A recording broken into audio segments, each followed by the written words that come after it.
Hello మిత్రులారా, కథనాల వేదిక మీ అందరికీ స్వాగతం. ఈరోజు మీ అందరికీ నచ్చే కథతో వచ్చేసాను. అవేంటంటే తెనాలి రామకృష్ణుడి కథ. మరి ఆలస్యం ఎందుకు, ఇంకా కథలోకి వెళ్ళిపోదామా? ఒక రాత్రి తెనాలి రామకృష్ణుడు తన ఇంట్లో కూర్చుని విశ్రాంతి తీసుకుంటున్నాడు. ఆ సమయంలో ఆయన తన ఇంటి పక్కనే ఇద్దరు దొంగలు మాట్లాడుకుంటున్న శబ్దం విన్నాడు. వాళ్ళు ఈ రాత్రి ఇంటిని దోచేస్తాం అని అనుకుంటున్నారు. తెనాలి రామకృష్ణుడు అంతే చమత్కారంగా ఒక ఉపాయం ఆలోచించాడు.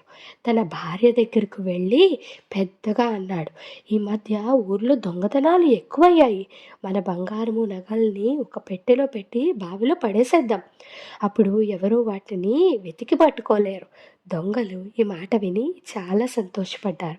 ఇదంతా మన కోసమే జరుగుతుందేమో అని ఒకరితో ఒకరు చెప్పారు.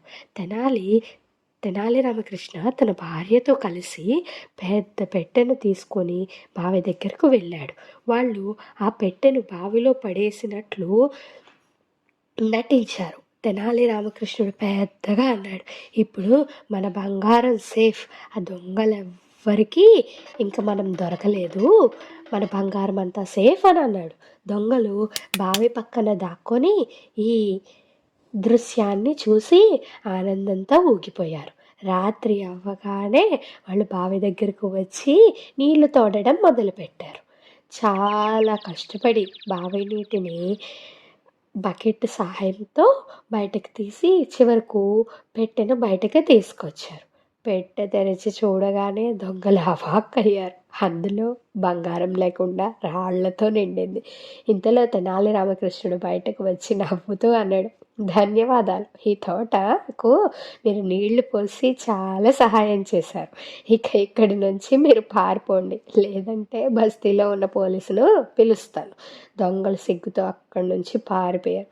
తెనాలి రామకృష్ణుడు తన తెలివితో బంగారాన్ని కాపాడమే కాకుండా తన తోటకు నీళ్లు కూడా పోయించాడు. దీన్ని బట్టి మీకేం తెలిసింది ఫ్రెండ్స్? మన తెలివి చమత్కారం ఉపయోగించి కష్టాలను సులభంగా పరిష్కరించవచ్చు. మీరు కూడా ఏదైనా కష్టం వస్తే ఇంక బాధపడకుండా మీ బుద్ధితో, మీ ఆలోచనలతో దాన్ని తప్పకుండా మీరు కూడా అధిగమించగలరు. ఈ కథ మీకు నచ్చింది కదా ఫ్రెండ్స్? ఇంకెందుకు, మరిన్ని కథల కోసం మన ఛానల్ని సబ్స్క్రైబ్ చేయడం మర్చిపోవద్దు.